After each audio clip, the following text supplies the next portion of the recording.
Okay. Okay, well, good afternoon, ladies and gentlemen, and welcome to this special meeting of children and young people today on the 11th of February. Croeso i'r cyfarfod arbennig ar gyfer plant a pobl ifanc prynawn yma yn Sir Fynwy.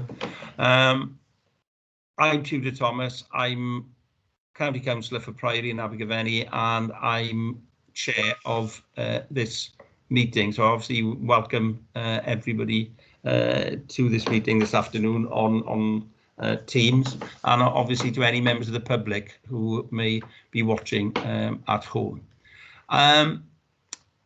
It is a special meeting, and we've got two main topics today, looking at EAS business plans and then free school meals.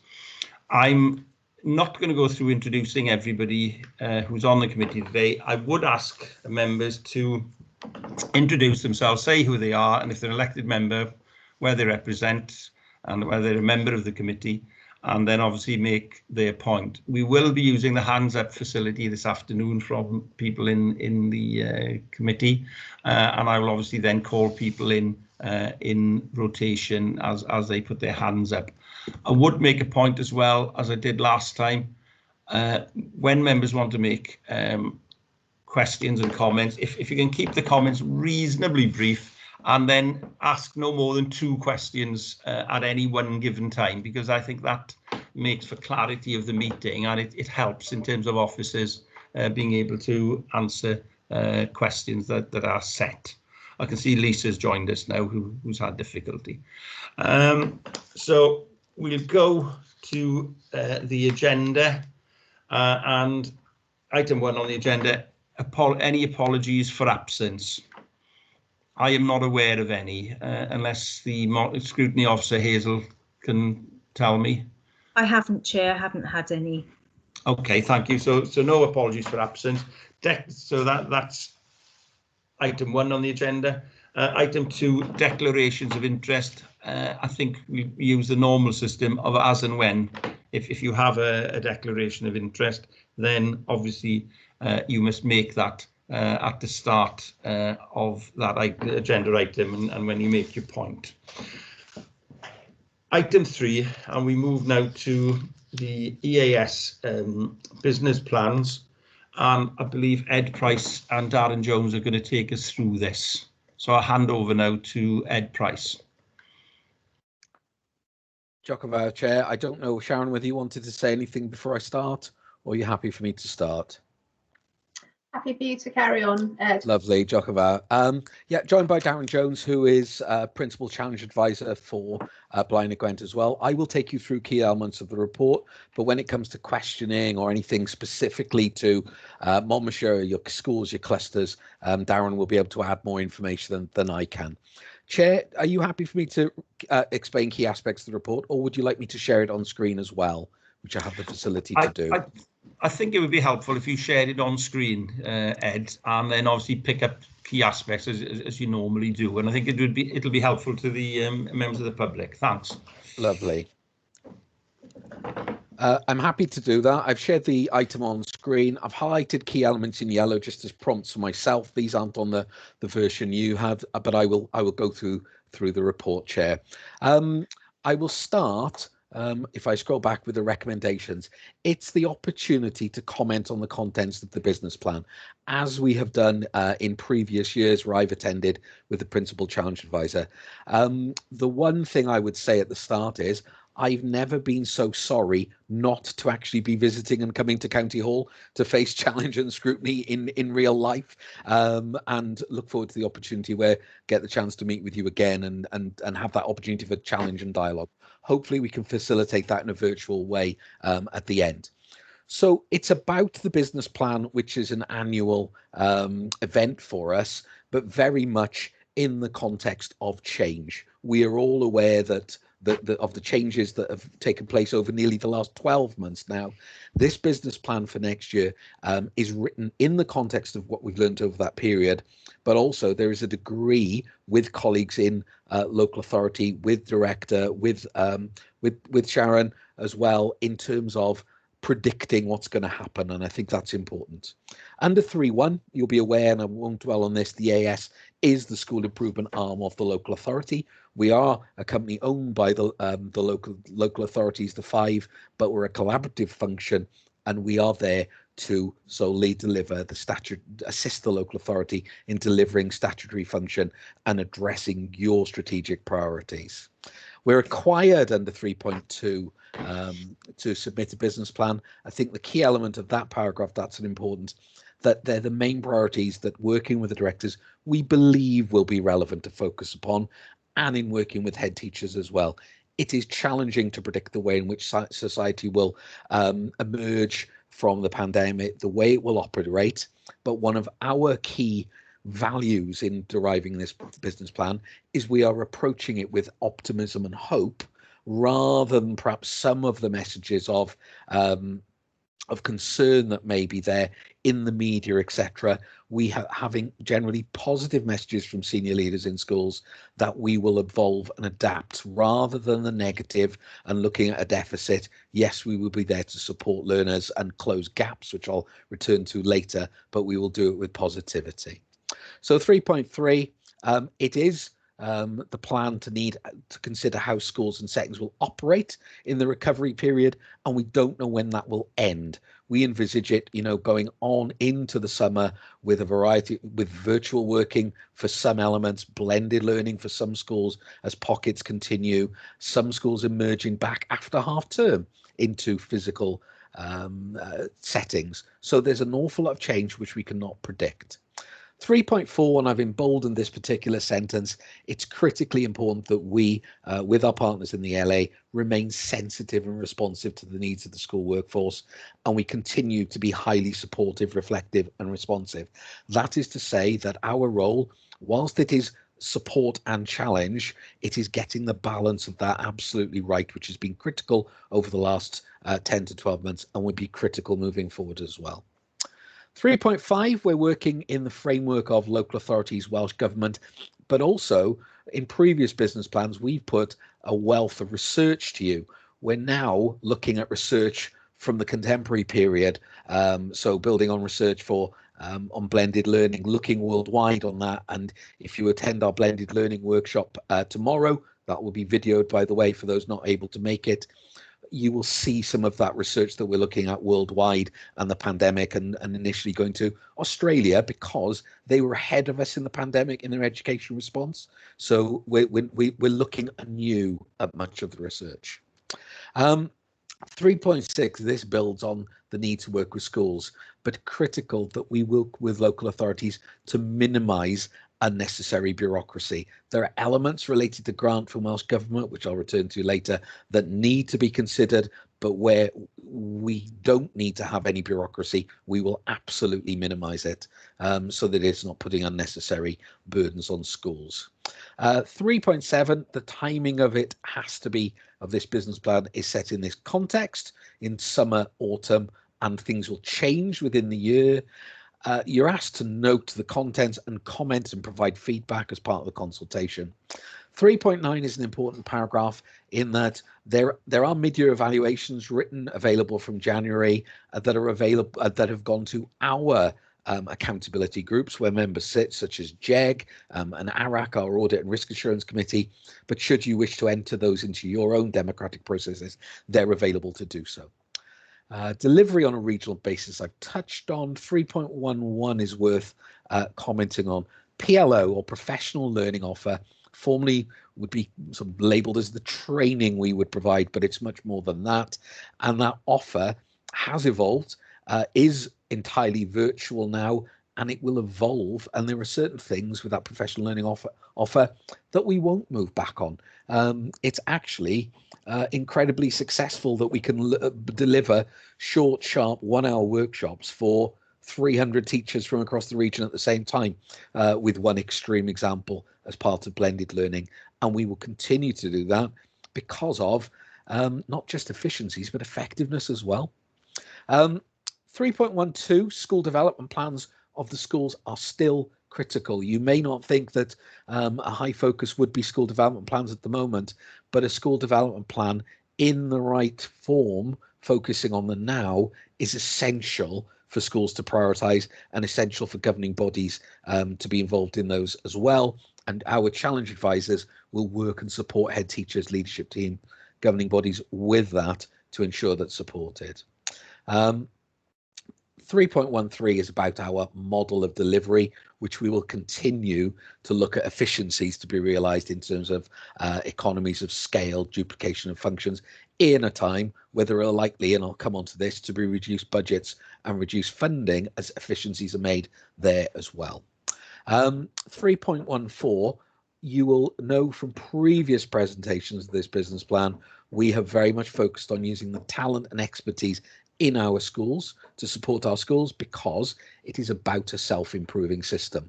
Although in the past 10 months, there have been areas where schools have had to focus on the here and now. So that support has had to be realigned and realigned frequently because of the inevitable circumstance where some schools have not been able to continue to provide that support because they've been focusing on the learners within their school there and then.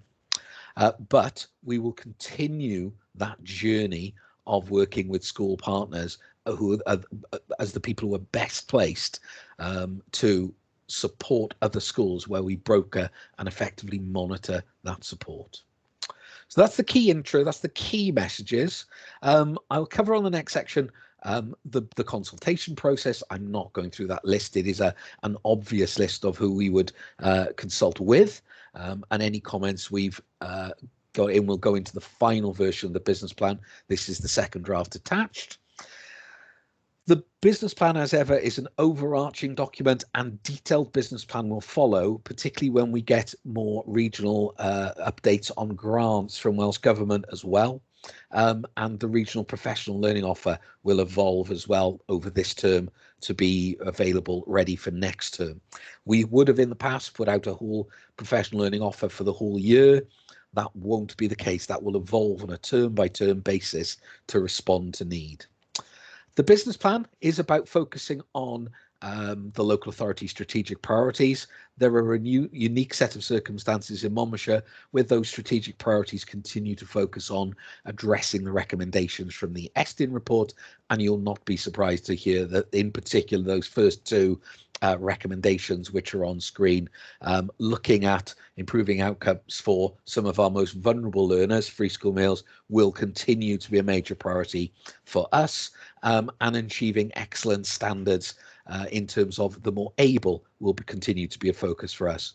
What will be very difficult in this circumstance, as we are in a situation where there were no assessments last year, foundation phase, key stage 2, key stage 3, GCSEs, very much about centre assessed grades last year, news emerging about what it will look like this summer, but not to be used for accountability arrangements. We will need a wider range of information about the quality in our schools, which will be much more qualitative and softer than those hard-edged outputs, which are not going to be available in the way they were. And I've covered that in workshops previously. So we're looking, and this is a paragraph from the local authority, their key strategic aims are responsive to the emerging needs in a rapidly changing environment, but being very aware of continuing to work to addressing the Estin recommendations and prioritising emerging need. So these feed into our regional priorities. I'm not going to go through each and every one, but to highlight keywords, but we're seeing well-being as absolutely paramount as our learners emerge back into school, getting the bespoke support schools to schools right. Our schools will have diverged in some ways during this period in terms of their abilities. We will have schools that maybe we thought would have coped very well with it, that haven't. We've got schools that maybe we felt weren't prepared, that will have excelled. And what our heads are saying is that we all need to continue to learn from each other on the best practice, and that will be about bespoke support for the needs of individual schools rather than imagining that everyone needs the same thing. Point C, quality of teaching and learning is obviously paramount. It remains so, but not in the classroom currently, but in terms of blended learning approaches and in terms of the ICT. What our schools have actually done in this pandemic is learned how to teach in completely new ways, and they've probably made 5 years of or if not more years of progress in the use of technology ahead of what you'd normally have expected. So it's building on that, but also not forgetting the face-to-face when schools return. Continuing to look at specific groups of disadvantaged and vulnerable learners, absolutely critical, and particularly those disproportionately affected, but not doing it, yes, knowing the gaps that are there, but as schools doing that with positivity. The other element that we have done over this period that perhaps maybe isn't reflected in the media is the connection to parents, and the connection to parents being involved in their learners' education, and it is building on that, particularly for our more disadvantaged learners as well. Point E is about the continuing the journey, but for some restarting the journey to realising curriculum for Wales and change.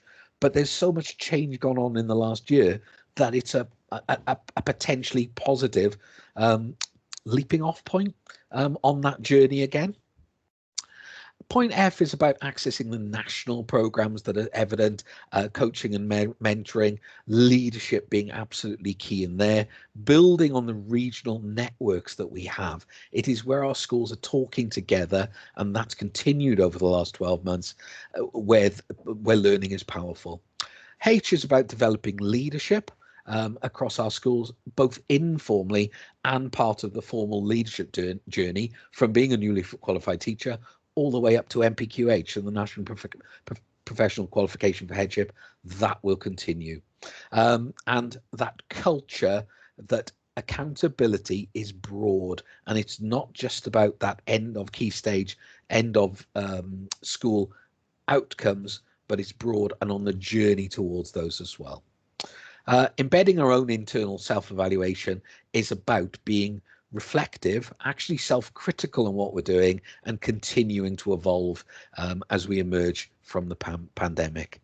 The ambitions, I'm not going to cover off everyone, because the ambitions are almost a reverse of our aims in the way they're stated. They're not targets, they're not numerical targets, they never have been in the business plan, and they can't be in the current context because we won't have the numerical data available this summer coming anyway, but they're trying to give you a picture of the type of progress or place we need our schools to be in, the place we need to be in with our partnerships with colleagues in the local authority as well. The risks is very much about ensuring consultation is right.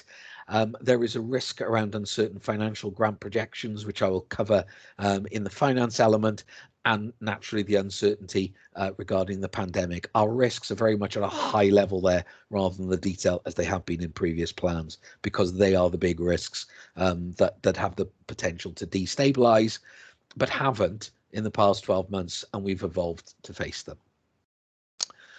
They're mitigated through partnership, through our business plan, but through Monmouthshire LA plans and their education strategic plan as well, and that's where you'll find the detail. Rationale for asking for input is that it is a requirement, and it will need to go to Cabinet in Monmouthshire as well with your comments obtained. There are resource implications. I'll focus on a couple of paragraphs. The organisation is still set out in the CAMA, or the Collaboration of Members Agreement, dating back to 2011 when it was created, but we are committed to looking at efficiency savings, which I'll cover within there. The funding comes from three sources: the local authority core contribution, regional school improvement grants, where we will not have final picture probably until about May time, although we have some loose indicatives from Welsh Government, and then a small amount on the service level agreement from governor support.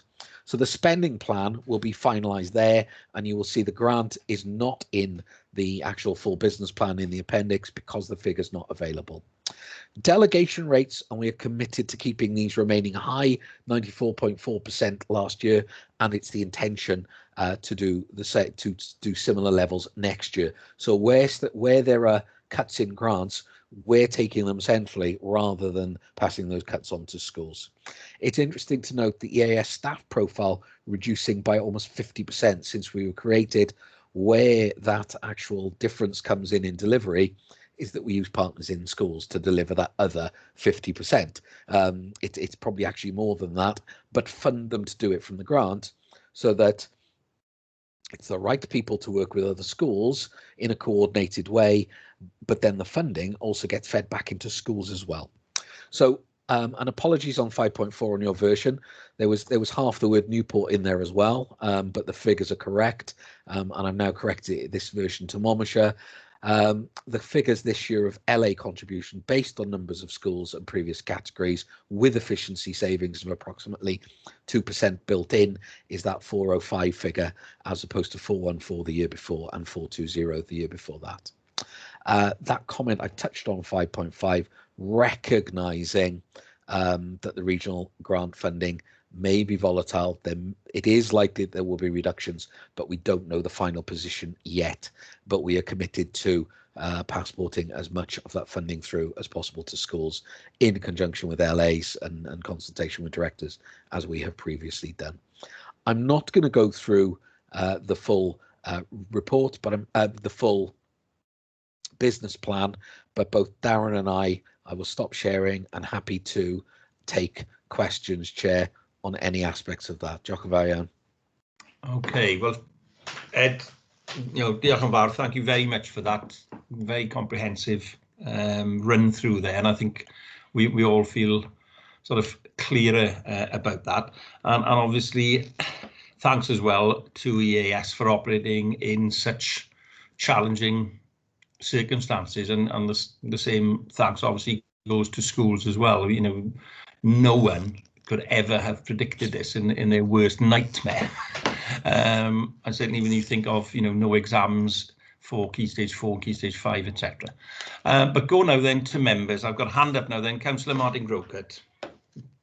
Thank you, Chair, and thanks very much, Ed. I had several questions, but actually you've answered most of them, so you're a good mind reader. Thank you very much indeed. But I've still got a couple. And I'm going to choose words carefully because, in a sense, they're political questions, and I realise that you can't say yes or no if I ask you a political question. But the first is around 5.4, that reduction in the local authority contribution that you mentioned a moment or two ago.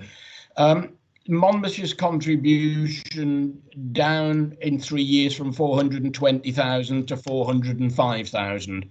That's a very considerable reduction in the money that we are giving you at a time when the pandemic especially is increasing the demands, particularly on supporting the progress of vulnerable children and those who are struggling to learn at home. Did you ask for that reduction? Was it part of your planning that EAS would need less money each year from the local authority, or were you simply told by Monmouthshire that there would be less money year on year? I'll let you answer that one, and then I've got a second one to come after that, if that's okay, Chair.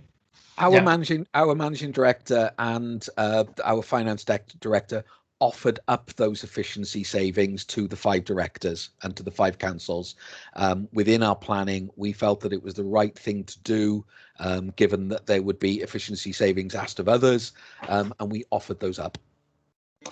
You're good people, Ed.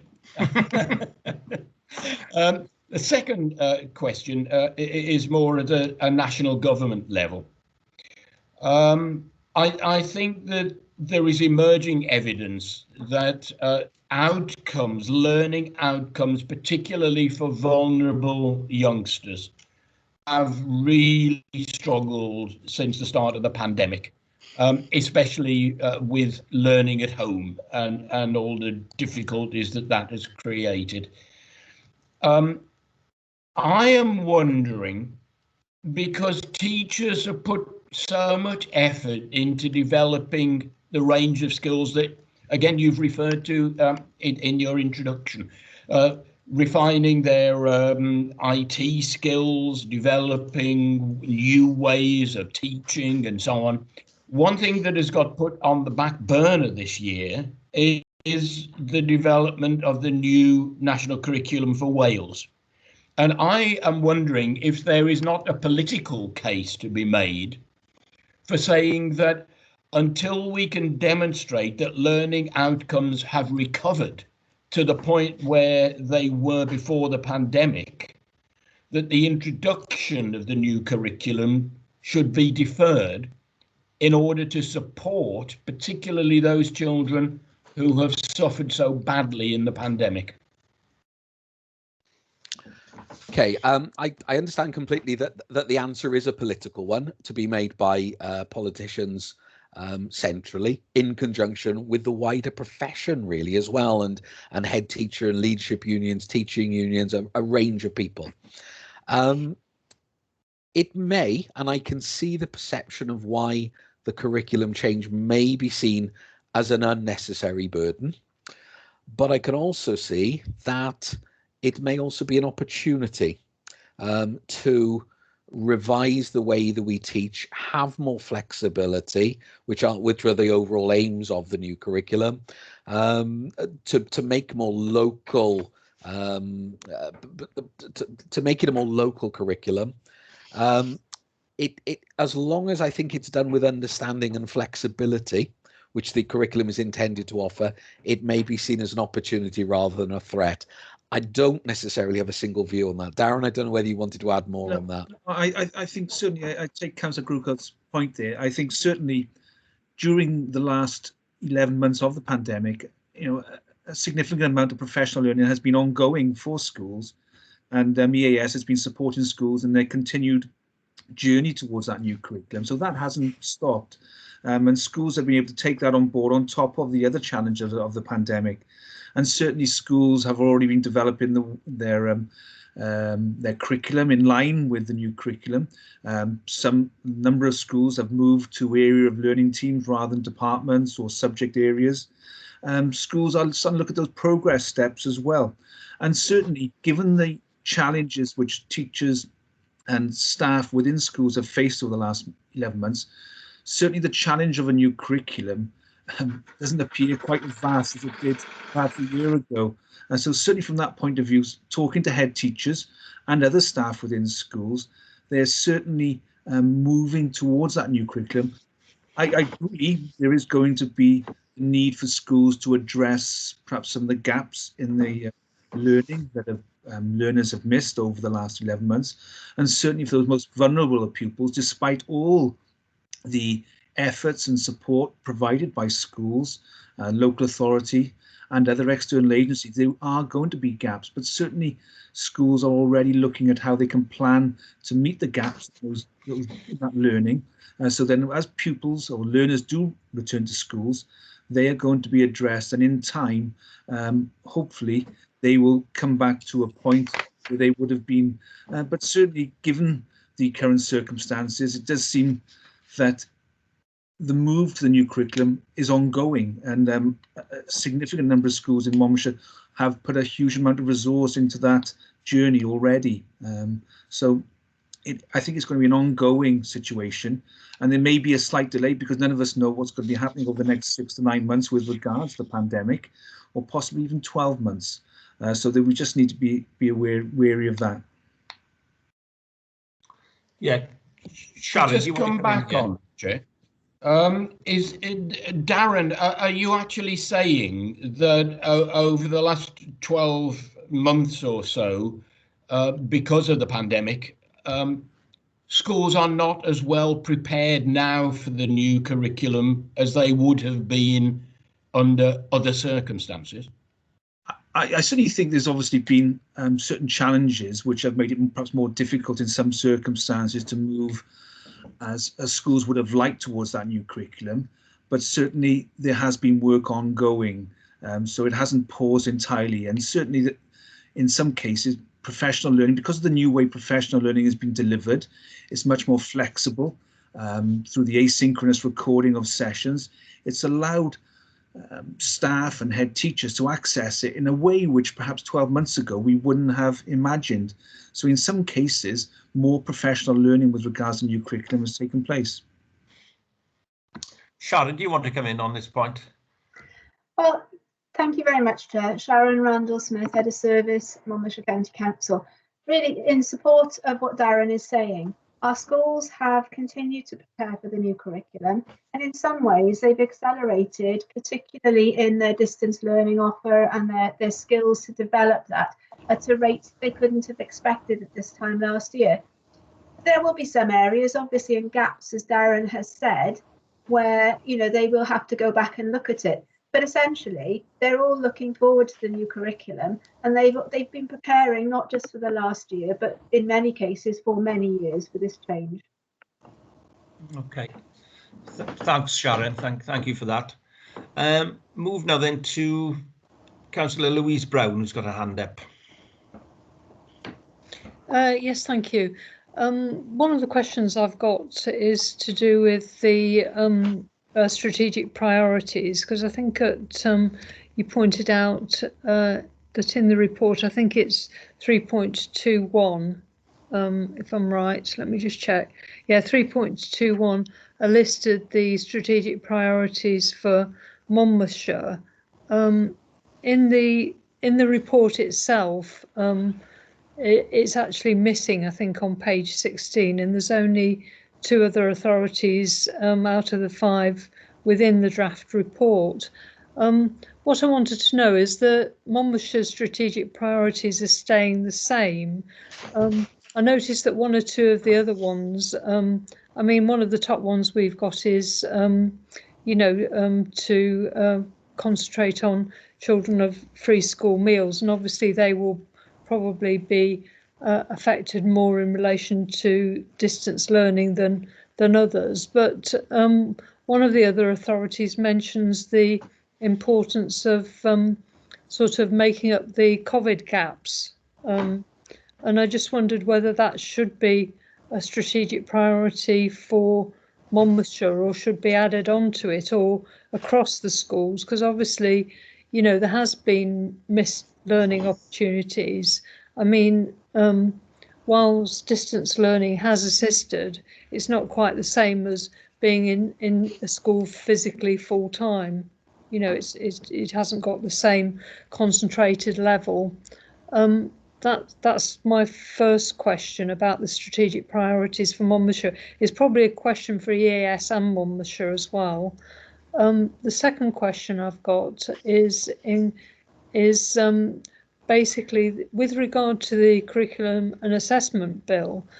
Some of the feedback that was given in the responses on that did suggest that there was a concern about the extra burden of on teachers of having to adapt to this curriculum, as well as the challenges of helping pupils to catch up as a result of them not having the normal full-time schooling. And I just wondered if, obviously your answers have said, oh yes, we're going along that route anyway, but I still think it's a potential extra burden. Whereas, should the efforts be concentrated more on pupils catching up as a result of the missed opportunity of full-time full-time education where they're actually physically present, so they can't be distracted by other things at home. So basically 2 questions there, Chair. Thank you. Okay, thank you, Councillor Brown. Ed, do you want to come in on that? You're on mute. You're on mute, Ed. Not been told that in a while. If I could answer the second question first, and because I'm sure Sharon will want to come in on elements of the first question regarding the move to the curriculum.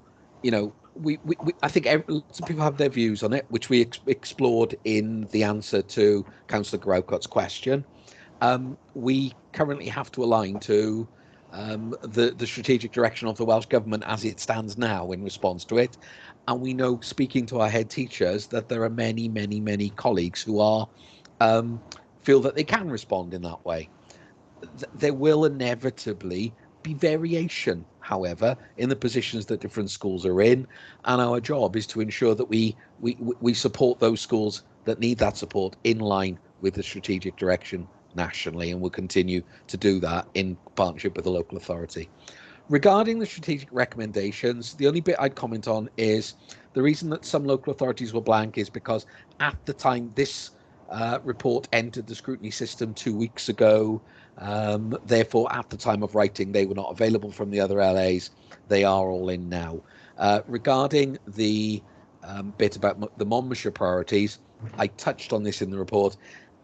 Monmouthshire is in a different position in that those ESTIN recommendations are there where they're not in that place for other local authorities, hence the variation. Sharon, I don't know whether you wanted to respond to the councillor's suggestions on that. Thanks. Yes, please. Thanks, Ed. Well, in response, we obviously have our ESTIN recommendations, which will drive our work generally going forward. They're not exclusively what we do. We do a lot in other areas through the year. But because we have, we're in a situation where, you know, we're having to support our schools in different ways. And from the 23rd of March last year, when we closed our schools, our priorities really had to change. So we have our strategic aims, which are overarching within the local authority. And we started initially with the first one by setting up, and our priority was to set up our childcare hubs to support the children of key workers. And that was in itself not an easy feat, but, you know, we were able to manage that. And as time has gone on, we have changed those strategic aims to reflect the need that is arising. So we've also had a strategic aim where we supported blended and distance learning, and how we've developed that with our, you know, with our colleagues in schools, how they've engaged and embraced that.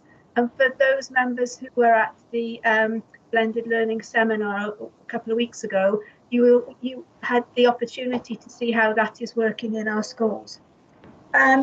We've also prioritised as the next strategic aim to get everyone back into school safely, and we did manage that at the end of June, and we managed that into September. Sadly, at the moment, we still have some of our, you know, our pupils working from home, and some returning week beginning the 22nd of February.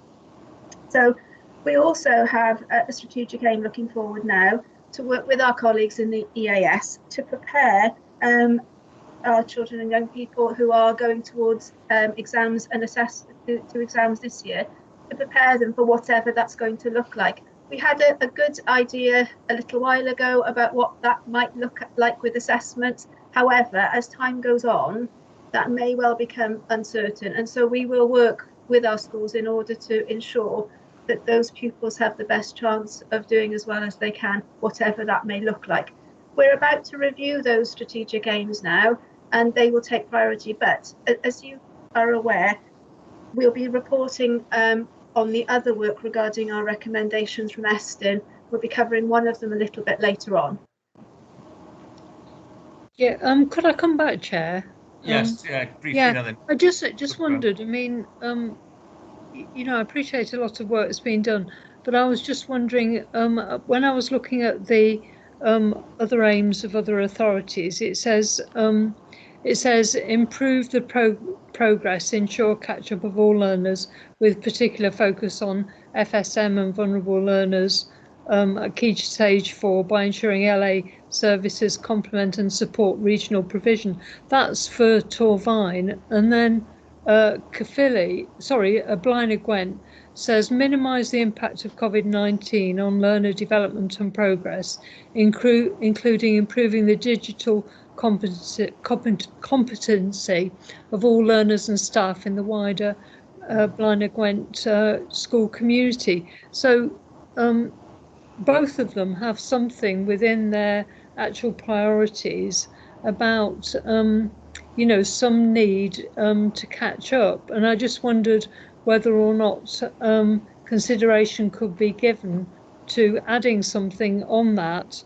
I know we've got FSM as a priority already, but I just wondered if we could add a couple of sentences to say about catching up, because it will be that particular group that have probably suffered more than possibly some of the other groups, and that's really just a suggestion to amend it. And I've only got the idea from looking at other authorities' strategic priorities, you see.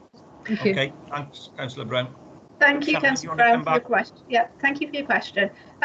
Certainly, when we are at a position where we will be reviewing our priorities in the light of our children when they've returned back to school, that will be a consideration, because when we've spoken to our schools over the past months, one of the questions we ask is, where are the gaps in learning?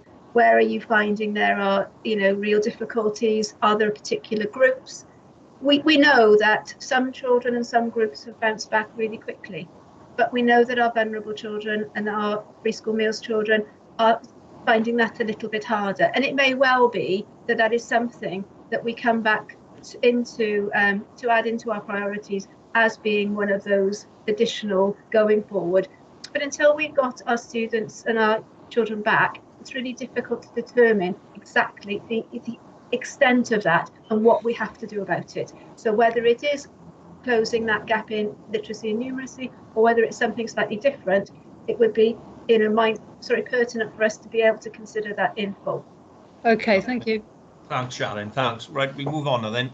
Question on the hands up from Peter Strong. Hi. Really, the point I wanted to make has been partly made by Councillor Brown in relation to the new curriculum. I really don't think we should underestimate the amount of work that still needs to go into that, particularly at the level of the classroom teacher. I accept that a lot of progress has been made on training, but that still has to be turned into action. We've just seen from Ms. Randall-Smith that there are lots of major challenges ahead of teachers in coming through the COVID-19 situation. I don't think teachers are going to see the new curriculum as an unnecessary burden, but it still will be a burden, and we don't want it to be sort of like the final straw that broke the camel's back. Teachers will try to adopt a positive approach, and I'm a bit worried that when they look as though they are waving, they are in fact drowning. So we need to be very, very careful about that. The NEU will certainly support a delay in the introduction of the new curriculum. I'm sorry, that's a statement and not a question, really. But okay, well, thanks, Peter. Ed, do you want to respond at all, or Sharon?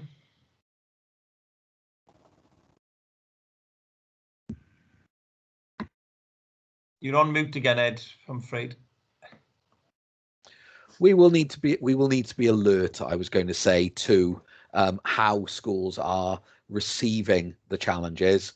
We're there as a support organisation, not necessarily setting the strategic direction on the new curriculum as a priority, but we will continue to support, continue to listen to and work with school leaders and colleagues in local authority. Okay, thanks. Sharon, do you want to make any comment, or are you happy with that? I'm happy with that, thank you. Okay, thank you. Councillor Lisa Dimmock, do you want to make a point? You did have your hand up, but it's been taken down now. I did. I just put it in the chat just to support Councillor Brown's recommendation. I can't seem to get my camera right. I do apologise. Right, okay. Yeah, no problem. Yeah, it's just a huge concern with regards to these catch-up children, and especially those unseen during the pandemic. We can't let those slip through the net, so I'd like to see that if possible. So it's just to support Councillor Brown. Yes. Okay. Thank you, Councillor. Thank you. Thank you. Any other hands now that I've actually missed? Don't think so. Obviously, I'd like to thank Ed Price and Darren Jones from EAS for their input this afternoon and answering questions. Just very briefly picking up on some of those questions, obviously concerns raised by Councillor Martin Grocott about reduction in funding, but you obviously answered that saying that came from EAS. Concerns as well from Councillor Grocott about vulnerable learners, and certainly it's been fleshed out by other councillors in terms of introduction of the new curriculum in 2022. normally without COVID, there would have been more opportunity for schools to meet collectively and to work in a cluster situation. I know that's been going on in terms of online, but sometimes that isn't particularly ideal. And obviously that is a political question really in terms of delaying the new curriculum for 2022, which obviously EAS cannot take. Concerns as well about filling in the gaps. Some learners in particular, particularly vulnerable learners, but all learners have probably got certain gaps in their learning over the last 12 months. And that is obviously a concern from this committee. And I think we certainly want to highlight that. Questions from Councillor Louise Brown about strategic priorities not being there, but they have now been addressed, and also again reinforcing this issue of the gaps. I personally, I do have a lot of sympathy for teachers, on the front line who are trying to manage online learning, and as somebody said, they've done sort of 5 years in probably 6 to 12 months of IT improvement. And I very much welcome the thought that Ed put forward of being alert to this and of listening to teachers on the ground. And I think that probably there needs to be a political response from authorities about do they now want to try and hold off for a year the move to the new curriculum, and that is obviously a decision that EAS can't take, and obviously this committee can't take. But again, once again, thank you very much for coming today and for giving us such a detailed analysis of your business plan. Diolch yn fawr, and I hope that by this time next year that we might actually be able to meet physically, as it were, in Usk and actually discuss issues. We've obviously discussed them well today on Teams, as everybody knows, is becoming more adept on this online platform. Thank you very much. Okay. Thank you. Okay. Take our leave now, Chair. Yes, yeah, by all means. Thanks very much. We'll now move to the next item on the agenda, item number 4. And this is to look at the free school meals policy and strategies. And Sharon Randall-Smith, Senior Officer in CYP, is now going to take us through this agenda item. Thanks. Thank you, Chair. I will just share my screen with you. Thanks.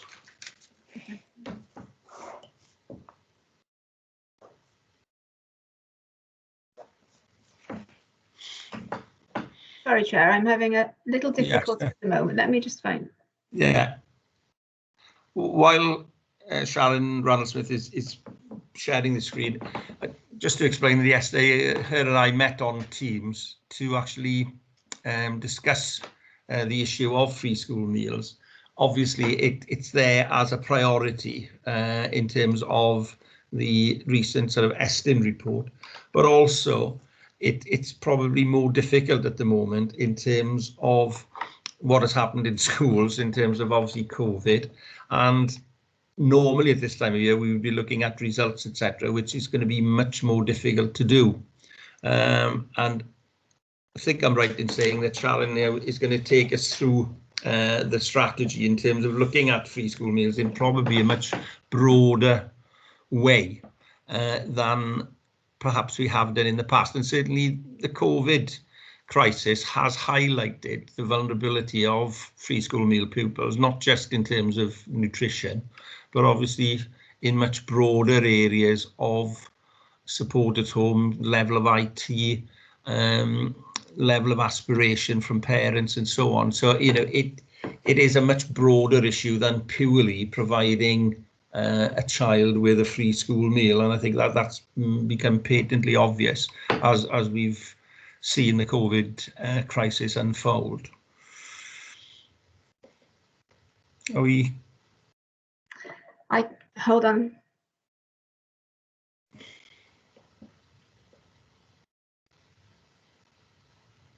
Yeah, by all means.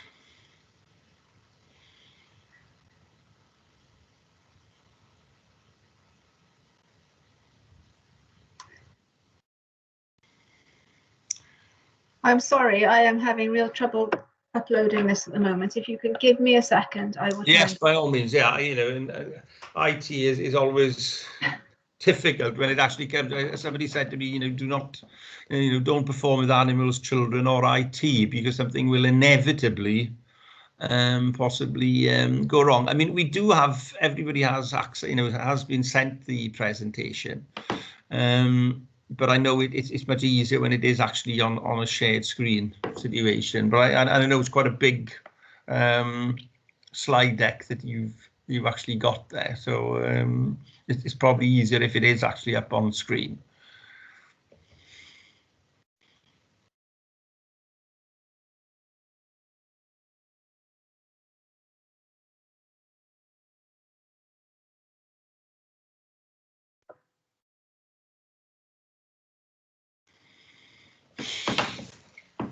I think we might be there in a second. Right, okay, that's great, and I appreciate, yeah, that's lovely. I think it's coming up. I think you're testing my IT skills as well. Yes, yeah. I'm glad there you go. Mine, Sharon. Okay, hand over now to Sharon and Ransworth will look at the free school meal strategy. Oh, okay, thank you very much, Chair.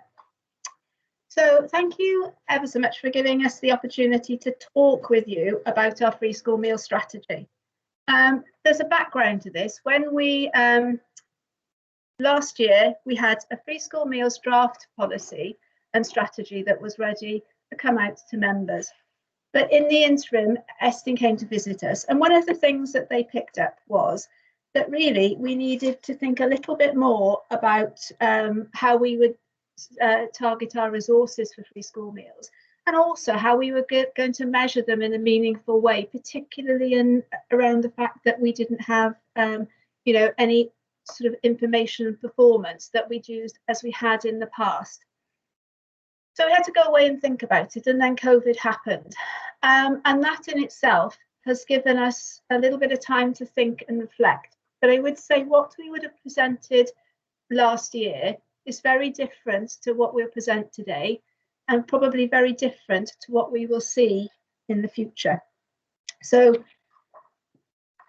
the purpose of the presentation really is to give you an overview of the things we've thought about and the things that we know are important, and then, you know, how we then make that into a strategy that will work for us, but that one that will be suitably flexible to address some of the very issues that you've raised with Ed and Darren and myself earlier on regarding, you know, those children who will come back to school and will need to be able to have catch up in, you know, lots of different ways in order to make sure that they are able to, you know, achieve the best that they can achieve. So we started looking at our definition of poverty in Monmouthshire, and we work very closely with our Tackling Poverty and Inequality group. So there's an action plan now that we've contributed to as well. And so we've used this particular definition so that we're consistent and everybody is clear about what we're meaning within Monmouthshire.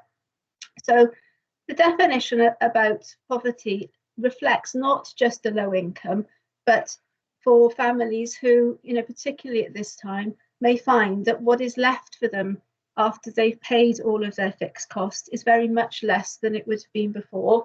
And similarly, you know, any of the reserves that people might have may not be there. So the impact of COVID will change the impact and the profile of how this will look across Monmouthshire.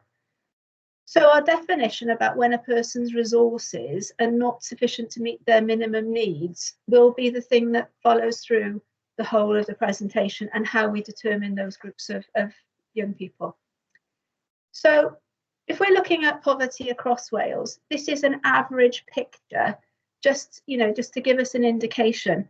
I would love to be able to give you the average in Wales at this minute in time, but as you'll see later in the presentation, the numbers of children who are noted as FSM in Monmouthshire has increased, but I won't get any figures until March 2021 because PLASC has been delayed this year. And when we have that, we'll be able to come back and compare the average across Wales compared to the average here, but at least it gives us an idea. So who does child poverty affect? And that's a question in itself. It can be any child can experience poverty at any stage in their childhood. In many ways, people who will find themselves in that position at the moment would never have imagined that would be the case. And COVID means, may mean that many more of our children over time will experience poverty. We know that we have groups of children where poverty has been a way of life for many years, for all of their life, and maybe for many generations in their families. And now we'll have another group of children as well who will join that, where poverty is something new, but nevertheless just as significant. So it's really important to think about what this impact will have on our children and young people. And there's lots of research around this, that they could well have poor physical health, mental health, and we know that these things are issues, again, as part of COVID, but particularly for this group of children. Low sense of well-being and life satisfaction, underachieving potentially at school, and have poorer prospects in work, social deprivation, feeling unsafe, and they sometimes experience stigma and bullying at school. It probably would be fair to say that this is not true for all free school meal children, and it may not apply to all of them, but it may well apply to a lot of them as well, and they may well experience different things, depending on their own individual and personal circumstances. And so if we look particularly at child poverty in Monmouthshire, we know the overarching figure is that Monmouthshire doesn't seem to have very high levels of deprivation. But really, that doesn't give us the full picture of what it looks like. We know that we've got pockets where there's very high levels of deprivation, in some of our main towns, sort of in our, in Abergavenny, in the Derry View area, for example, we've got high levels of deprivation there. And that, the overarching figure really masks an awful lot of what of the challenges that may exist in those areas. And also, the distribution of our free school meals pupils is not linear across our schools. So it goes from, according to 2019 figures, from up to 2.5% up to 36.5% within our primary schools. So in some cases, we have just a handful of children, and in other cases, we have over a third. And that's a very different picture depending where you are. And similarly, in our secondary schools, the variation is slightly different, but nevertheless, there is a difference between them. So moving on to how and what the challenges may be, I have to include this slide because, as you know, my colleague Beth Watkins, who you've met before, will always tell me that children are not born at 3. And the early intervention with families and children who are experiencing poverty and are accessing free school meals is really important. Our Flying Start team works incredibly well in order to support our families, our vulnerable families and our free school meal families, to ensure that the children get the best start in life from the very earliest age. So looking at some comparisons, the comparisons in Wales of 2019 in the graphs, but the numbers are 2018-19. So in our Flying Start areas, 45% of our babies in Monmouthshire receive breast milk within 10 days. And that compares relatively well with Wales, which at the highest is 50%. And whilst that might not be something which is appropriate for everyone or possible for everyone, it does give a good level of nutrition and a good opportunity, for our young children to have that nutrition from an early point. And similarly, in our Flying Start areas, with really good uptakes and parents taking up the free childcare offer, which is part of Flying Start, 59% of our parents complete formal parenting and 86% complete informal courses, which is, really positive compared to across Wales. And it's really good to see that 91% of our children are immunised by their 4th birthday. And all this does start to contribute to, children having a nutritional start and the best start they can have. We have to think about how free school meals children are impacted by food and hunger. So a lot of our children who are free school meals, well, not all of them access free school meals. There is some kind of stigma towards this, whether it's parents, whether it's the fact that the child doesn't want to access it, but certainly within our schools and for Breakfast Club, the uptake of free school meals and even free breakfast doesn't align very well with the amount of free school meals pupils that are eligible to do so. And that is a worry and a concern, because those things are available to support and to make sure that children get a nutritious meal in the middle of the day, a hot meal when it's, when the weather's cold, and they have their breakfast in the morning so that they can, be ready for school and they can learn efficiently and well. We've, within the past year, we've been able to do quite a bit of research to find out what young people think more globally than Wales, but also we've touched base as well with our young people who've been through our school system, and we've asked them questions like what might have been better and different for you. And one of the things they've highlighted on a number of occasions is school meals and the stigma that presents to us, the fact that sometimes meals are very expensive if you're in a secondary school and you're going to the canteen. The shortened lunch times that some schools have a little bit too short to value that food. I know that some of our pupils and our children would like to be out playing football, but others really do want to sit and enjoy their meal, and it seems a more valued time. And the other sort of concern is that, possibly children feel that the unhealthy foods are cheaper. And one of the other comments that was raised was that, we have McDonald's next to schools or fast food places in the near vicinity. And is that bit of a temptation for some of our pupils who have a limited budget to spend? And certainly, children and young people recognise the impact that's making on them.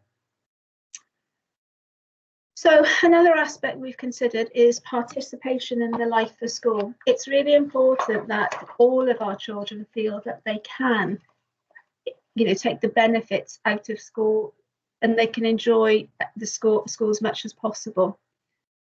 And thinking about participation, we're not just thinking about, the access to laptops, although I'll come to that in a minute, but, being able to take part in everything that goes on in school. So that might be a dressing up day where you have, or something where you have to dress up or bring money in, or one of those events which will cost. For families that have got 3 or 4 children, that could be expensive. There are also the things like the school trips, where they're either part of a compulsory part of the school, or whether they are something that is an additional and an enrichment experience, and maybe they can't afford to go. Going back to the graph, it looks at percentage of learners whose academic performance is affected by low income, and the last bar is particularly pertinent at this minute in time, about falling behind because families can't afford IT or internet to complete their work. And maybe I think it would be fair to say that we hadn't recognised that as significantly prior to COVID as we do now. And I know that, since COVID, we have rebuilt and distributed 396 laptops. And at the moment, there's 189 of our MiFi devices out there to help children and young people connect. But we know the demand is even greater. And that's in addition to the devices that the secondary schools are rebuilding and sending out, to their pupils as well, to the people who don't have access. but that demand is still there, and we'll still be working, forward. But we do need to consider that when we are thinking about enabling our children to feel part of that, the life of the school and everything that goes on within that school, not just coming to school at the beginning of the day and going home at the end. We also thought about things like school uniform and clothing, and how do you feel if you're a child, a young person who is struggling to pay for that, or parents are struggling to pay for that. So we're looking, the average cost is quite high, particularly for secondary schools, and including their sports kit. And a lot of research was carried out by the Children's Commission for Wales, and the table to the left gives you an idea, an example of what that costs. It is incredibly difficult, and if you think of our secondary schools now, in that list, it doesn't contain the cost of a school blazer, which can be really, really expensive. And there was comment from school staff saying that their schools were having to provide essential services to low-income families, particularly, for clothing banks and laundering facilities. We do know that, some of our schools offer recycling events so that uniform can be recycled, but also provided at a reasonable cost. And again, that's something we need to consider, or even the kind of uniform that we select, in order to where we can add badges to them, so where it is affordable for everybody. The home environment is really critically important, and again, we have touched on the computers and internet and connection at home for children to access their homework, but it's also a little bit more than that. The comment that you can see on here about asking the teacher to print out a sheet resonates very much with some of the feedback we had from young people last summer, whereby it would have been more helpful to them to be able to print something out so they could read it on a bigger screen rather than a smaller one. How homelessness and housing, and particularly overcrowding, is an issue. We have 2-bedroom houses with parents and 2 children, and they, obviously find difficult to find space to go learn, or it's difficult to sleep, and that really does have an impact on their achievement. So it is an incredible challenge. So thinking about this, how does this link to our corporate priorities? We have some kind of grasp of the problem now, and some kind of grasp of the issues. So we link this through the work that we do. So we have corporate priorities, which are giving children the best start in life, and they are really important and appear in all of our main strategic documents. Regular feature in the Chief Officer's report. As you heard earlier today, it's in the EAS business plan, and it filters through into our service improvement plans. Just give you an indication of the context of free school meal information at the moment. So you can see that in 2020, there are 2 things to look at here. In 2020, in each of the key stages, you can see that the number of pupils with free school meals is increasing. You can also see from this breakdown is that, we have a mix of children. So some children are just free school meals, and I say just, I know that's, it doesn't just mean that, but it's also, we have children who have free school meals and perhaps have English as a second language. Some of them have school action plus or with a statement. Others of them are young carers or forces children. And so they don't just have the one challenge, and some of them have more than one challenge. And that gives you a picture of what it looks like across Monmouthshire. I'm fully expecting that when we get the PLASP data in March, we will see a significant increase in those numbers. So when we look at how we will deal with this, we have 4 main pillars within CYP in order to give children and young people the best start in life. So we talk about being ready for school, and those are all the things that Flying Start, Acorn, early years teams and the AN teams, etc., all work towards, and they work as a team to make sure that the children from birth until when they start school are as ready as they can be.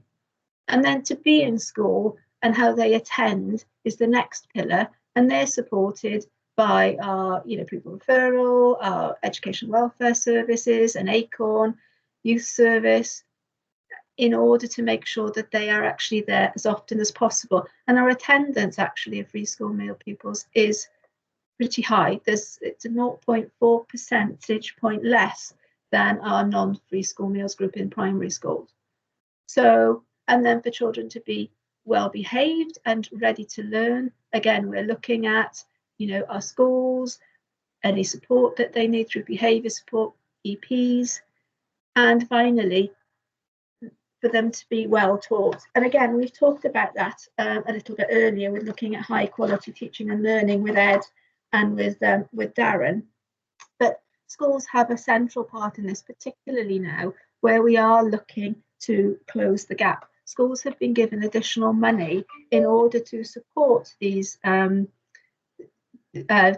school meals children, to help accelerate their progress so they can support them now and in the future. And also schools have access to additional funding through the pupil development grant in order to focus their resources and their priorities to meet the needs of the children. So last year that was a £1,307,150 pounds in order that has been invested in our schools, and for our schools to target them to meet the needs of this group of pupils. So in support of that as well, within our planning, within our work, we recognise that schools are not in a vacuum, and that our community focused schools are able to provide additional support again to free school meals. So we mentioned earlier about the Poverty and Inequality Action Plan, which we contribute to, and it looks, it tries in our efforts to support us to make the boundaries between school and the community a little bit more permeable, so that we can help and support where we need to do so. The community schools programme that runs through and supports the work that we were doing supports each of the following 5 ambitions.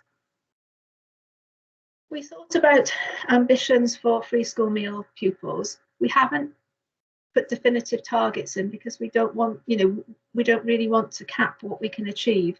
Because if we're going to be aspirational, we really want our free school meal pupils to be able to achieve and to be the kind of people they will grow into, irrespective of the fact that they've had free school meals. So our first one is looking at that individual and collective expectations of free school meal learners that will be equally as high as those for learners who are not disadvantaged. And this relates a little bit to data that we used to collect a number of years ago, where free school meals pupils did pretty well at foundation phase and at key stage 2 at the expected level, but not nearly so well at the higher levels. And that can be related in some ways to our expectations. And so that's something we really need to think about and need to work on. Looking at how our partners prioritise free school meal learners through the deployment of their resources and enhanced opportunities. And that will link to any grants that we have access to, and similarly to the funding that schools have into their budgets, to focus particularly on these groups of children. The aspirations that our free school meal learners have for themselves. So sometimes, I think you saw in a slide much earlier on, that children can potentially have very low self-esteem and don't feel that they can do as well as anyone else. And that's a key for us to address in order to help them achieve their potential. Looking at our curriculum, that our free school meals will have access to an enhanced range of learning experiences and evidence-based interventions so that they can achieve their full potential. So as we talked earlier about ensuring that they can engage fully in school, and also that our schools are doing things that we know will make a difference, and that our ambition is that there won't be any gap between free school meal learners compared to those who are not disadvantaged in attainment. Now, that might be hard to achieve because, as we've also said, some of our children have lots and lots of other challenges as well. But nevertheless, that's where our ambitions are lying. So we thought about what we're going to do to improve, and in some respects, some of these things are on their way. You will have heard Ed talking about disadvantaged and vulnerable learner leads, for example. So with regard to Ambition 1, we've looked at training and support in priority schools to implement strategies, and we've provided Compass for Life training for school leaders. This has been provided in schools in order for children and young people, to realise that they can achieve whatever they want to. We had Floyd delivered several sessions in our 4 primary schools, Dewstow, Thornwell, Overmono and Derryview, in order to give the children an opportunity to think creatively. I was privileged to be able to attend a couple of sessions, and it was absolutely amazing to see how the children responded to this. And that will continue. And in some of our areas, it will. All of our head teachers have followed the same training, as has the directorate and senior leadership team within the local authority, in order to have that collective expectation of what these pupils can achieve and do. We've also identified the Radi project, which is something that is running now. It's been running for a while in other authorities and in England, in order to raise the achievement of disadvantaged youngsters. And that isn't based on setting targets of prior attainment, because if you think about it, if children only achieve a certain level, if you use that as your basis for projecting forward, it will always have a cap. But this is to set a flight path so that schools know where these children need to be, and then they work out what they need to do to close that gap at the earliest stages. And then obviously we continue the training. So for our second ambition, we're looking at targeting our support to the schools with the highest FSM, but not restricting it to that. Looking at our services so that we can maximise the impact of that, maximising our funding streams to provide extracurricular activities and enrichment programmes, such as SHEP, which is our holiday enrichment programme, and Duke of Edinburgh, not just at the bronze level, but silver and gold, and other similar projects. Targeting FSM as a priority when determining funding. So a lot of our grants for schools go through the EAS, as you're aware, but sometimes we get grants into the local authority as well. And in collaboration with our schools, we've weighted this now to always reflect the impact, the numbers of FSM, so that we can prioritise and enhance their level of funding. And then we've looked at the provision of digital resources, which was mentioned earlier. So again, schools have their responsibilities to look at their professional learning and to target their own grant funding to improve provision, and that will be largely the PDG, but they will have access to additional learning provision funding as well. And then the EAS on an annual basis provides schools with support to use their grants well, and as part of their grant planning, there is an element of the Sutton Trust Toolkit, which will give them a good indication of the impact and against the cost of any of the interventions that they decide that they're going to use. Ambition 3 is to look at aspirations for the children themselves, to look at family support services, and to strengthen existing multi-agency work. And again, we're asking schools to look at Radi. Several schools have already embraced this and are beginning to work through it well. And again, support from EAS. In Ambition 4, looking at disadvantaged learners having access to a range of rich learning experiences. We're looking at support with additional staff like pupil engagement officers, youth support workers, educational welfare services. Again, high quality teaching, which is a feature right throughout supporting FSM pupils well in schools, multi-agency, and then professional learning opportunities to support our staff in schools so that they can meet specifically the needs of these FSM pupils. And that's even more important at this time to close that gap. Looking at our last ambition, which is that there'll be no gap between FSM learners. So early identification and intervention activities, so welcome and early years and early school entry is very important. We are hoping to look at welcome across our settings to make sure that we can identify speech and language early. That is one area that we know is little ones are struggling because the speech that we would expect them to come in with is not the same as it is now, and we're seeing more of that.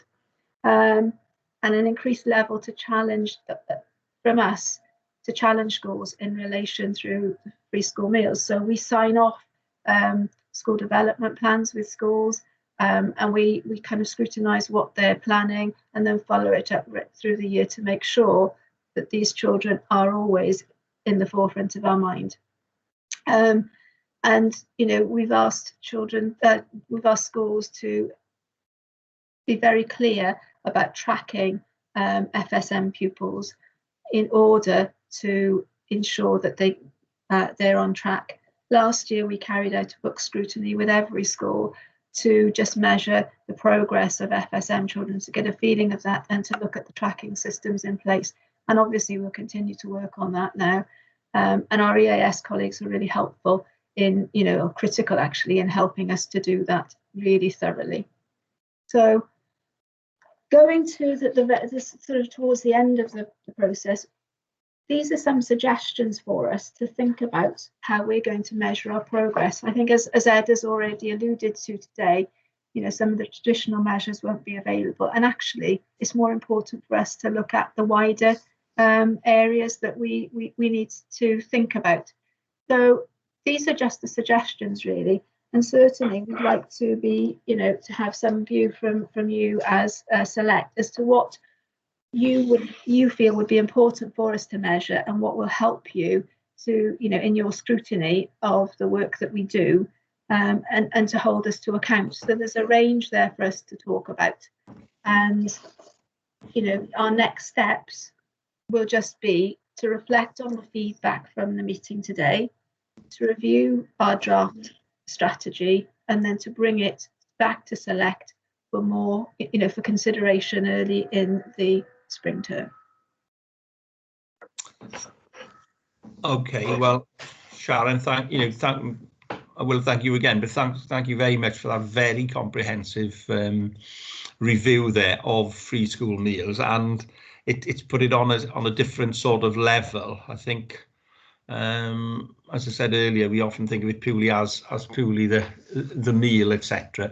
But obviously, it's got much wider implications. And as he rightly said, it starts from day one when the child is born, right through to when they leave school at Key Stage 4 or hopefully Key Stage 5. And particularly in this sort of these challenging times, it's probably more difficult than ever for many families who are now, having to go on to having to apply for free school meals because of loss of income. I've got a number of hands up. The first one that I can see at the moment, I hope it's in the right order. It's Councillor Maureen Powell. Thank you very much, Chairman, and thank you, Sharon. A really wonderful presentation, and so much in it. It was so thorough. My one question is, while we've had this pandemic and the children haven't been going into schools, I know in some cases there've been packed meals supplied, but in other cases the money's been given to the families. Is that correct? Yeah, you answer that and then I'll go on if you want to.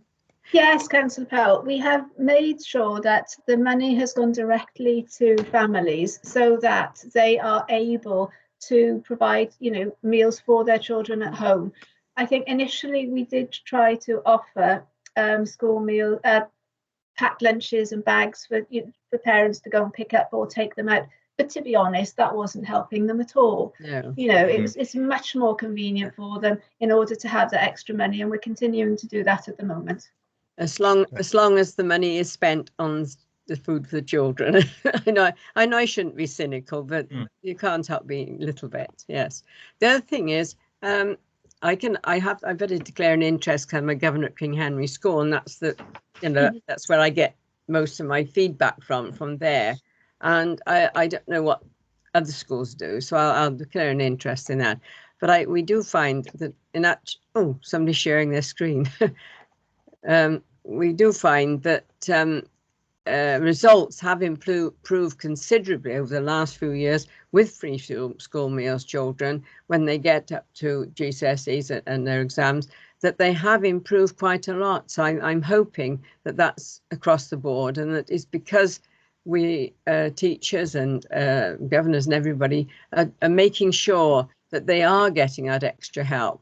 And I know that all the, I don't know how the primary schools, but I know with all the secondary schools, they've done great effort in seeing that there are computers loaned or are provided for those who haven't got them at home, and making sure that they are able to work. But of course, the thing is, you've always got to have the parents and children willing to sit down and work online. I know you can't, it isn't always possible, but I think that schools have been doing their best to help them. I agree with that. And I don't know what numbers you've had coming back to you, how much information you've got on how this is happening in schools. Well, certainly we know that schools are doing their best, and have, our schools do work really hard, and our teachers work really hard, and we do know that. And part of the presentation is to recognise that schools can't do this on their own, that there are so many other factors that come into play that will have an impact on that child's ability to succeed. And certainly, we know that the EAS are looking at ways in which we can develop support for parents so that they can help their children at home as well. Because it isn't always easy if you don't have, the understanding of how we teach maths, for example, today. Right. And it's quite different, isn't it? So very different. That yes, I know really that. I'm the link governor for maths, and sometimes it's quite eye-opening to me to see what it's like now to what I was used to. And my children were at school, and as well as my grandchildren, and it is quite different as it goes along. Everything's improved. I hope is improving, and things are changing. Yeah, as you say, I do hope that. I'm sure that the teachers are going that extra mile to definitely to understand it. And I think, but probably as a county, I think we probably are doing quite a good job and doing our best. It's just trying to find different ways where we can be of help, isn't it? Absolutely, and also finding ways where we can make it even better, because whilst we are working hard, we do need to think about what else we can do and explore every possibility so that we can make the biggest difference we can. But schools have changed the way that they deliver their blended learning. They're recording things, for example, so that you can see them any time. So if the house is a bit chaotic, then it's the best time, children can find the best time that they have maybe to use that one device in the school, or when mum or dad or whoever's finished work, so that they can support them, or how it fits around their family life. So I think the blended learning offer has been helpful in some ways for some pupils, but it won't replace being in school. Okay, Sharon, are you still sharing your thanks for that? Are you still sharing your screen, please? There's something on the screen. I thought it was mine or somebody else's. No, I'm not sharing mine, and I can just see you, Chair, and I can see Councillor Powell. Right. Okay. Have you got it on your screen, Tudor? Yes, it's somebody sharing. It's not. I haven't shared it, I must admit. No, I haven't, and I just okay. Yeah. We go. Thanks for that. We go to Peter Strong from NUE. Oh, right, put your hand down. Sorry, go down. Just try to Peter. unmute. Sorry. Yeah. Thank you for that. A lot of interesting information on that presentation. I'm looking at page 13, which is the chart with all the numbers on free school meals from 2017 through to 2020. Yeah, if you want to look at that. Given that a lot of our concern is about whether everybody who's entitled to free school meals are actually claiming them, it's quite interesting to note there's quite a discrepancy in terms of the increase at different key stages. Yeah. But the trend is up in every key stage, but just some quick back of envelope calculations. Foundation phase is up by 20%. Key stage 2 is up by 50%. Key stage 4 is up by 50%. But key stage 3 is only up by 2%, roughly, in fact less than 2%. And indeed, 2019 and 2020, there was a fall at key stage 3, which you wouldn't have expected looking at the changes of key stage 2 feeding in. Yeah. I wonder if we have any explanation for that, and is it in terms of a take-up, or is it in terms of the changing poverty patterns, or what? It just seems very curious. It is very curious, and it's really difficult as well to see whether it would be not children deciding, but whether at that point parents have decided that with their universal credit and benefits they may choose perhaps a different option, or whether at the point that you get to secondary school some children are too embarrassed to be a free school meals child, and that point of transition for some can be quite difficult. So it's a complex picture, and when we have our new PLASC figures, which will undoubtedly show us an increase, then we can explore that in a little more detail. So you are quite right. It seems strange at that transfer, that cusp point, doesn't it, between primary and then picking up again at the end of key stage 4. So yeah, it is a bit strange. Yeah. Okay. But obviously, more research would be useful on that, because if we could pinpoint that, there might be something significant there which will allow us to pick up the take up. Absolutely, and another round of data will be incredibly helpful to enable us to do that. So it's just unfortunate that ordinarily we'd have had it in January, but we've got to wait till March. So. But the problem is the next round of data will be a very unusual round. For obvious reasons. So we might need 2, 3, or 4 before we can be clear on that. Sorry. Well, no problem. I do agree with that, but I'm expecting. I think UNICEF has said that they are expecting an increase in poverty over the next 5 years and much longer to be able to, to get back to where we were if ever we do. So it's a work in progress, but you recognise that. Yeah. Okay. Thanks for that.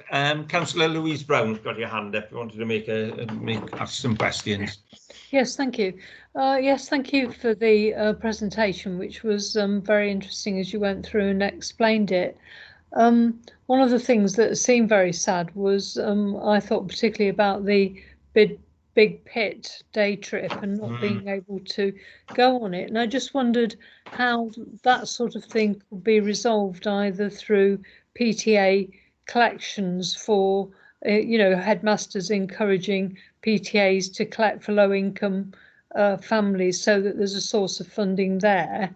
And with regards to school uniform, I thought that one of the problems may be if schools recycle, that's all very well and you find about it when you're at the school, but when you actually transition from the primary school to the secondary school, where you've got to buy new school uniform, is that knowledge of, or is that prompting with regard to the availability of recycling or school grants part and parcel of the parents' introduction from primary to secondary school? Because if it isn't, maybe that could be improved and check with the schools. The third point I was thinking about is the free school meal stigma. Now, even years and years ago when I was at school, there was still that stigma, but it was very easy to actually identify free school meal pupils because everybody else was queuing up with their money in their hand to pay for the meal, but the free school meal pupils went through without paying. Now, I don't know whether or not it's possible and how the system works now, but it seems as if to me, if there's some system whereby, you know, people pay by debit or credit card in advance for their meals at school, and that they all go through free because they've got similar sort of tokens, because either one's paid in advance or the other's got a free school meal token, then it doesn't distinguish them as much. And I just wondered whether those sort of things have been thought of, possibly anyway, but it might be different for primary and secondary schools, because obviously with secondary schools, you know, there might be a cash limit on what they can spend, but it's just those sort of practical things that people don't always think about that make a significant difference. Yeah. Charlie? Thank you, Councillor Brown. I'll take them in order if you don't mind. So regarding school trips and school experiences, if you schools can use their pupil development grant for those things. So I think, you know, PTAs and events to raise money, etc., for trips, schools do think about that, and they take every opportunity they can to consider that. But they do have pupil development grant as well, and it's up to schools to determine what they spend that money on. But that really is quite a sad place, isn't it? You know, to hear that comment or to read that comment from that child. Very sad. So you know, we're working with our schools on that, and also a lot of our schools are now beginning to consider, and some of them have started to look at the cost of the school day. So that is a review of what they're doing in a school, which would have an impact on pupils, and that can be from a school trip or to bringing things in for Red Nose Day, where, you know, and dressing up and having to invest in maybe, you know, World Book Day. So looking at how they can make things in school to participate in that, so that everybody does it in the same way and there is no cost to the parents. So, you know, and bringing things in to school to make stuff, to make things. So looking at how the schools can facilitate that, rather than maybe as we become over time, expecting parents to support, you know, to send things in, because that doesn't give you any equity across the whole system. So that is something which some of our schools have taken on board. Chepstow Cluster are looking at that most definitely at the moment, but also we're looking to bring in the organisation to talk to all of our heads so that they can think about that as well for their schools. So the second one about school uniform, the school grants are still available on transfer to secondary school, and I think there is a point there, you know, when you're going to a new school, you kind of do like the new uniform. Obviously things like blazers are quite expensive and they do look smart, but, you know, if there's a point of recycling and even a mix and match, that would be helpful. And certainly we know as pupils are going through the school, with some of those things that, you know, parents appreciate not having to buy a new blazer, which is expensive, in 6 months when some, you know, their child has literally sprouted within that time, you know. So that's something that's going on as well. And then the free school meal stigma is a really hard one, and it comes up lots and lots of times, and I think children feel it in different ways. So you know, in some cases, and not in our school, but just looking at wider comments, you know, where you get a supply teacher in and they call the register and then go down the free school meals list and say, oh, so the free school meals children, you know, and that's just, it must be really awful. And in other cases, is there something that we're doing that will make that status obvious? You know, again, if you're looking at children who are coming to school and going to the canteen and having a choice for food, they will have a restriction on their little cards. They have little credit cards now that they can swipe through. And is it clear that you can't afford maybe the healthy meal? Is it more than you've got on your card? Can you bump that money over? So even, you know, it's an unexpected consequence of what we're trying to do. So again, you know, as a system, we need to look at that to see what we can do to reduce the opportunities for that. Okay, thanks, Sharon. Yeah, because I think that's very important point. Could I just come back, Chair? Yeah, I do think, you know, if they can be identified, and in some senses the pupil development grant, I think again they've got to be careful about sort of I suppose things like free textbooks that are offered and things like that. I mean, it's some little things can often be missed, can't they? Because if they've got grants and things to help pupils, then other people might think, well, why are they getting them free and I'm having to put in a contribution? Do you see what I mean? So it's really thinking very carefully about how you provide the support, but without letting people know, isn't it? I completely agree. And I think, you know, it's as a system, including schools and ourselves, how do we do it to make sure that that doesn't happen? Yes. And it is kind of starting from that free school meal child. How would you feel putting yourselves in their shoes to understand what might work and what might not, and also talking to them, because, you know, our children and young people will tell you if you ask them what would make it better. For example, we've had some feedback about free school meals. Should we call it that? If it was a grant that you could apply for, it implies that there is an element of choice there. And therefore, would that make you feel better? And in some cases, that would be a positive step. But, you know, we need to do a little bit more work around that. But you are absolutely right, Councillor Brown. Okay. Thanks. Okay, we'll move on now then. Thanks. Councillor Martin Grocott. Thank you, Chair. A couple of points. Like Maureen Powell, I have the honour of being a governor at King Henry VIII and being the link governor there for vulnerable children and free school meals children. The school has invested huge amounts of time at chipping away at the achievements of free school meals and vulnerable kids. And it's now reached a point where they sat back and thought, well, what more can we do? Because the gap is still there. This is the latest document that's been produced. It's 30 pages long of support strategies in place for children who are eligible for free school meals and vulnerable pupils. And I would commend that. It shows what, you know, individual schools really need to think what it is. And some of the findings of the research in this document are frankly scary. If we're going to achieve that aim of abolishing the gap in performance for free school meals children. It quotes research by an educational researcher called Dr. Kerry Brown, and it's from 2014. I'll just quote one sentence, Chair, if I may, because it's scary.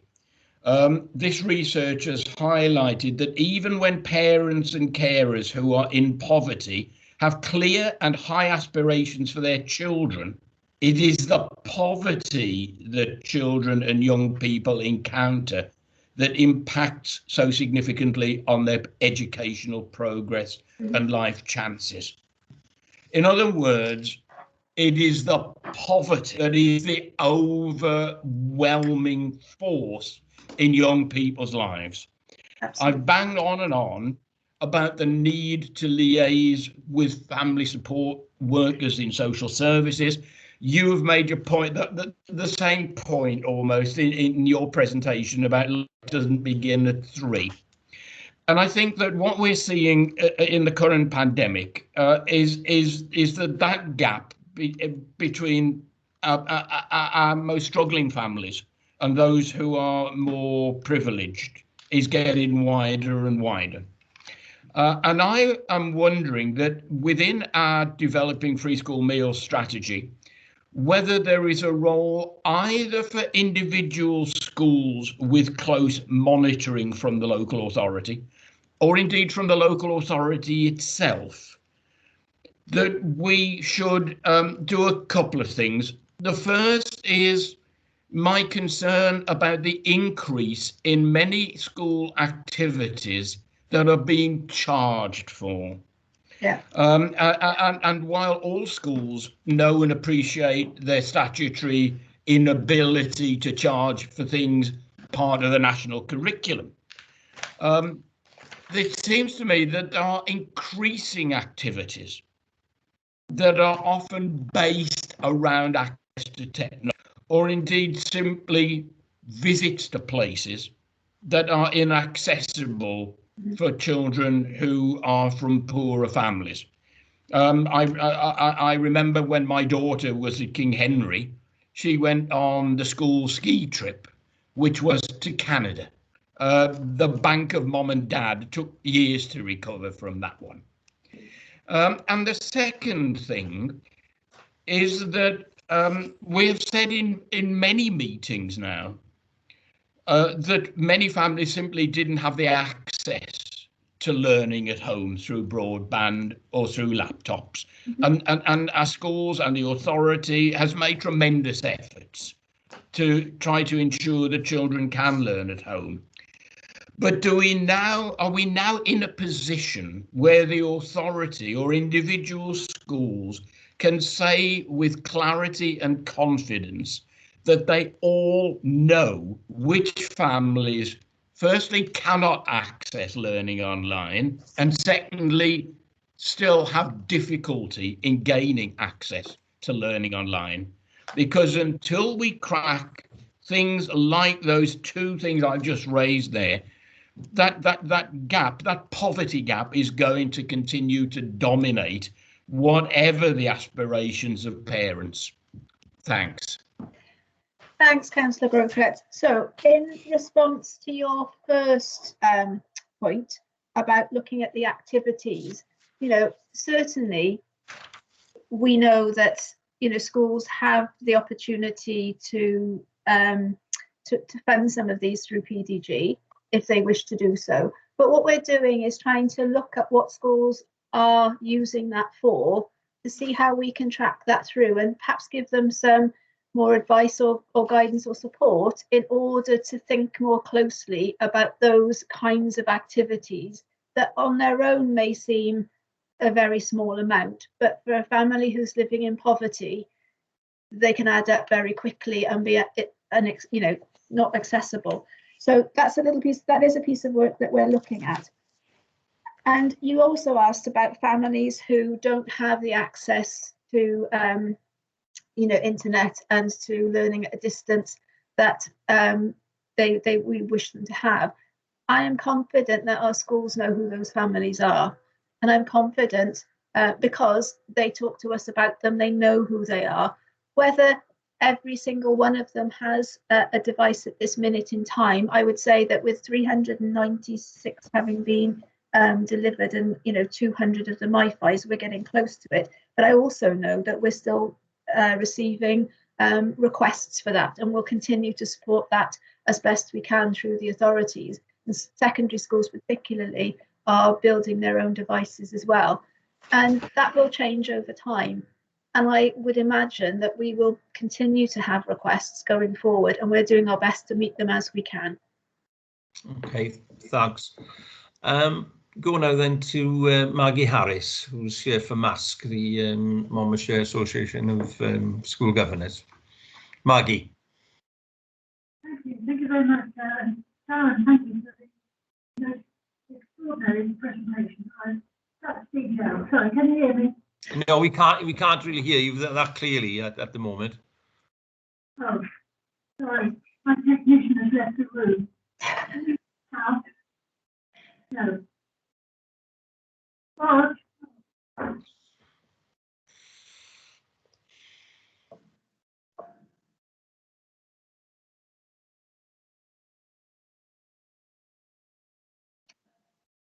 just wait a minute. No, I wasn't, but it's not him. It's that now. Can you hear me now?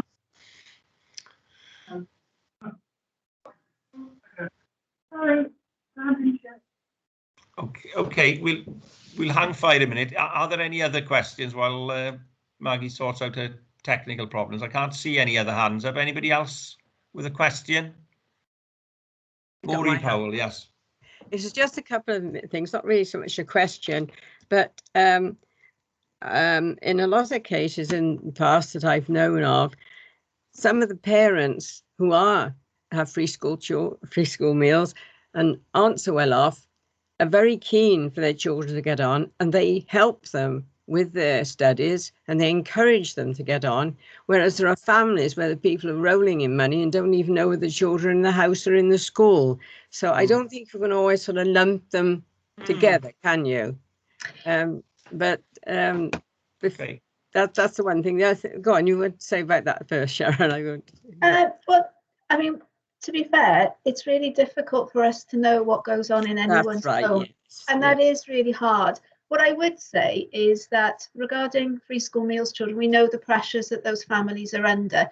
Just for those children to be in school. I know, I was in that position once. can be really, really difficult. And I think going forward, one of the things that we need to recognise is that we have, as I said, children who have been in that situation for all their lives, and generationally that's been the case. Yes. But going forward, we will have children who wouldn't, and families who wouldn't have expected to be there, and they have different needs to the ones that, and again, kind of reflecting what you're saying, different levels of support and access for children will depend on their circumstances. And the real thing that we need to think about is each of them almost on an individual level in order to do our best for them.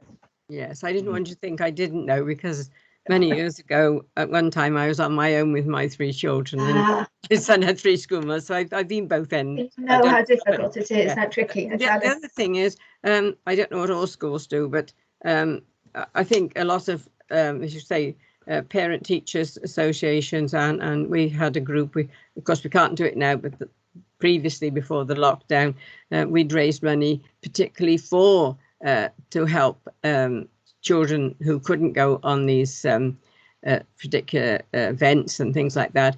But we wouldn't know who was having the money because that was in the hands of the head teacher.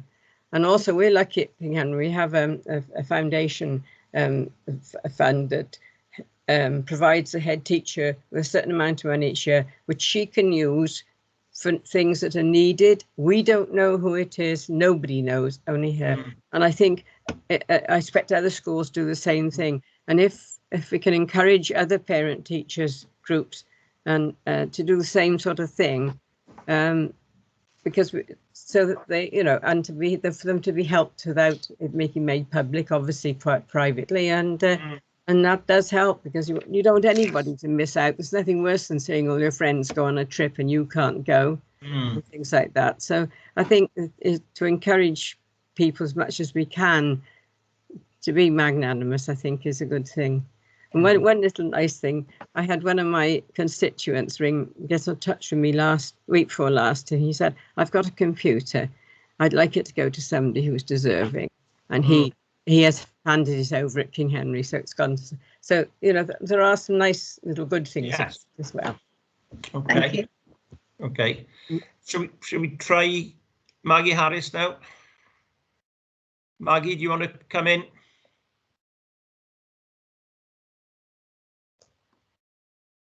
No, yeah.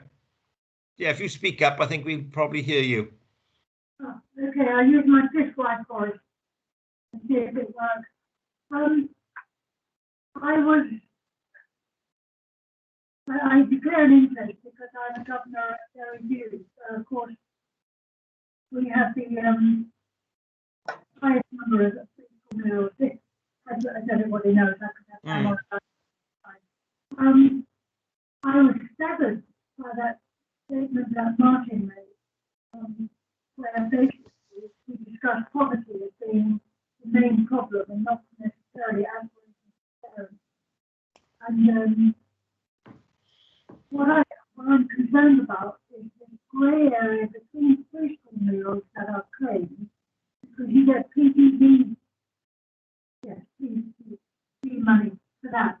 It's zone above it, for those who are opted out of paying preschool meals because of the way the benefits are used.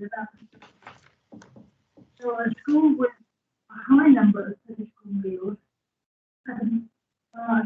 almost works as a slight disadvantage, because we know that we have great class of children who need the local authorities basically can't help themselves either. So it's often that exacerbated.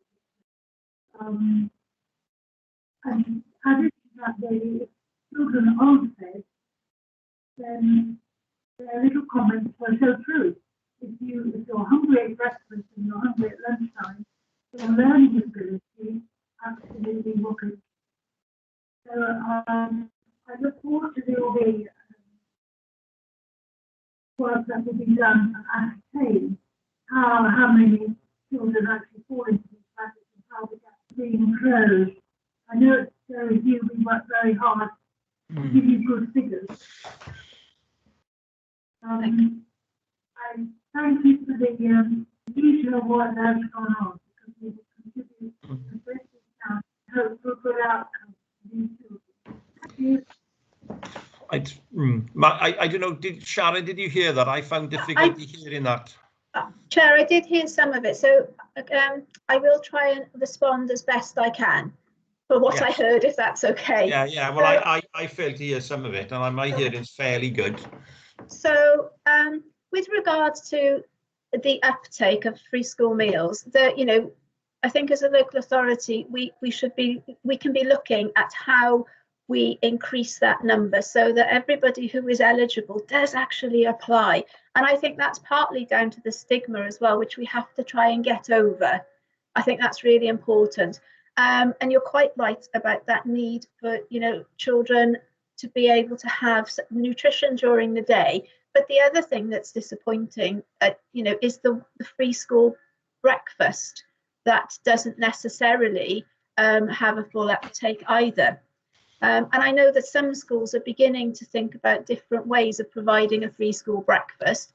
And in one of our schools, they have a breakfast bag that they take home at the end of the day, and they have breakfast in the morning before they come to school. So the nutrition is provided, but they're not necessarily in school. So, there are things that are going on. So I think, I'm sorry, Chair, but I didn't hear much after that. No, I didn't either. Anybody else who has a comment or a question? No? Well, first and foremost, Sharon, I really thank you today for a very detailed and thorough presentation, and really looking at free school meals in such a broad way. And I think all of us have appreciated that. And I think, probably we've all learned something in a sense. And I think that is part of a scrutiny committee function, to actually listen and look at situations and to be sort of more aware of them. So thank you very much for that. It's been a really worthwhile session. We've had questions about how do you sort of give meals in this current COVID situation. Obviously, packed meals were not really working out well, and again, that's stigmatized, isn't it, in a sense? If you had to go up to school to get your meal, and if I were a child in that position, I would not want to do that.